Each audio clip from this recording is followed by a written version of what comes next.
Bismillahirrahmanirrahim. Assalamualaikum warahmatullahi wabarakatuh. Alhamdulillah, alamin. Wassalatu wassalamu ala asrofil anbiya'i wal mursalin wa ala alihi wa ashabihi ajma'in. Amma ba'du.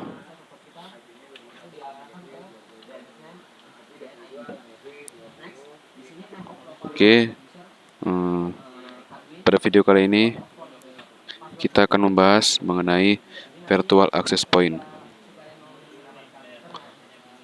Jadi, multiple access ID adalah salah satu fitur yang sering digunakan dalam distribusi akses jaringan melalui media nirkabel atau wireless. Jadi, dalam metode ini, metode virtual access point, memungkinkan sebuah perangkat yang secara fisik hanya memiliki satu interface wireless yang dapat memancarkan lebih dari satu SSID dengan service yang berbeda-beda. Fitur tersebut juga kerap diimplementasikan pada jaringan kantor, kampus, dan bangunan lain yang berguna untuk memenuhi kebutuhan akses wireless yang berbeda. Jadi dengan itu kita bisa membuat lebih dari 2 SSID dengan satu interface wireless. Kita juga bisa menyeting service per SSID-nya. IP address dan MAC address di setiap dan juga IP address dan MAC address pada setiap SSID. Oke, langsung saja tanpa berlama-lama kita masuk ke Winbox router mikrotik terlebih dahulu. Dan kita akan menyeting router mikrotik agar terhubung ke internet terlebih dahulu, seperti yang kita lakukan sebelumnya. Dibuka Winbox mikrotiknya, lalu login. Nah, sedikit pemberitahuan. Alangkah baiknya jika kita sudah selesai dalam menggunakan jika kita sudah selesai dalam menggunakan Winbox, alangkah baiknya kita mereset Winbox tersebut, mereset router tersebut dengan sistem reset configuration, no default configuration, reset. Karena agar memudahkan kita nantinya dalam menghubungkan router ke internet. Agar kita hafal dan juga lancar dalam menghubungkan router ke internet tanpa melihat buku ataupun tutorial-tutorial lain. Ya, gitu. Oke, langsung saja kita akan menghubungkan router ke internet terlebih dahulu.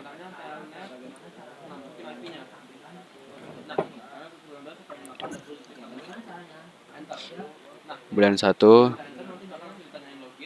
Sebelum itu, kita juga bisa membuat virtual access point tanpa menggunakan access point lain. Tetapi alangkah baiknya kita menggunakan access point terlebih dahulu, lalu membuat virtualnya. Pertama, bulan 1 aktifkan security profile, tambah mode dynamic case, aktifin, baru passwordnya TKJ 19218 TKJ 19168. Apply, oke. Wi-Fi interface bulan 1, station bridge, security profile 1, apply, scan. Bulan 1 start, lab TKJ, connect. Tunggu sampai connect to S baru oke. Lalu buat DHCP kliennya, DHCP client, add interface bulan 1, apply, oke. Tunggu sampai ada tulisan bound baru close. Address untuk laptop kita 192.168.2.1/24. Interface-nya tergantung atau sesuai router kita atau kabel yang kita colokkan ke router. Apply, oke. Close. Baru apakah dengan begini sudah bisa ping ke internet? Pastinya belum, karena kita belum memasang firewall. Lalu kita buka IP, firewall, NAT. Kita belum masang NAT, non-address translation. Kita belum menerjemahkan IP private-nya ke IP public.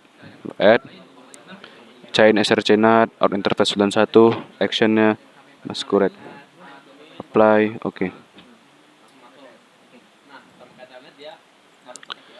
Lalu kita coba ping dari laptop ke internet dengan menggunakan CMD.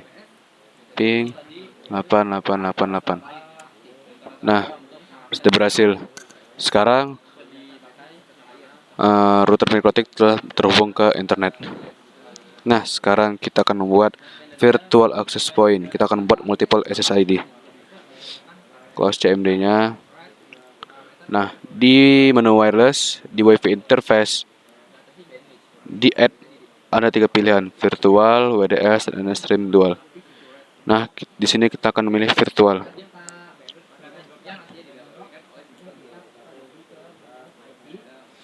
Klik virtualnya. Lalu untuk SSID, point, settingan band, channel, frekuensi, dan lain-lain akan mengikuti master interface wireless. Jadi mengikuti pilihan satunya ya, master interface. Dan untuk SSID kita bisa membuatnya ya bebas sesuai keinginan kita masing-masing. Di sini saya akan membuatnya SSID Santri.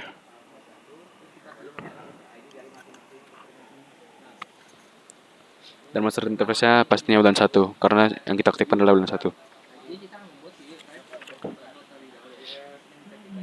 Lalu klik apply dan oke. Oke.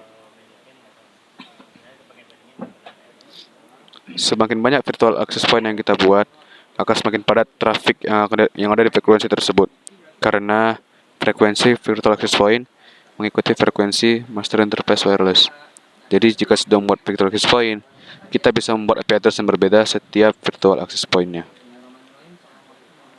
Nah, dan untuk melihat hasil virtual access point yang telah kita buat tadi, kita bisa melihatnya dengan menggunakan WiFi yang ada di laptop kita.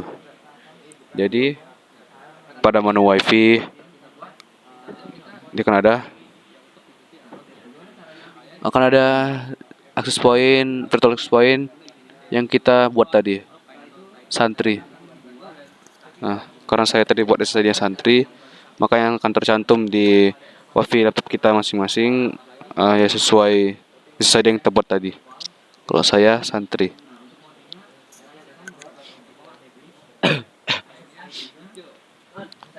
Nah, maka dengan begitu kita sudah berhasil melakukan pengecekannya dan kita juga sudah berhasil membuat multiple SSID. Kita sudah berhasil membuat virtual access point. Nah, nantinya ada pun yang akan kita pelajari nantinya, atau mungkin bukan bersama saya, mungkin kalian pelajari, yaitu hotspot via wireless dan hotspot via Ethernet. Yang saya tidak tahu entah nanti akan kita pelajarin atau tidak. Nanti akan ada hotspot dan juga hotspot via wireless ataupun via Ethernet.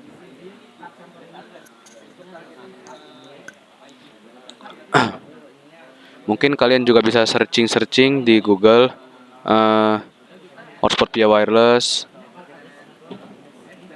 Bagaimana itu hotspot via wireless? Bagaimana penggunaan access point? Mungkin setelah kita belajar virtual access point, setelah ini mungkin saya akan membuat cara mengganti halaman login hotspot pada virtual access point. Atau ya, misalnya kita klik akan ada halaman login hotspotnya. Mungkin kita akan pelajari setelah ini. Mungkin jika kalian ingin pelajari lebih dalam, mungkin kalian bisa melihat citra web ataupun ya web lainnya. Bisa searching di Google. Nah, mungkin ini saja pelajaran yang bisa saya berikan untuk kita semua. Terkhusus ini jadi murojaah untuk saya. Mungkin jika ada kesalahan mohon maaf. Sekian dari saya. Assalamualaikum warahmatullahi wabarakatuh.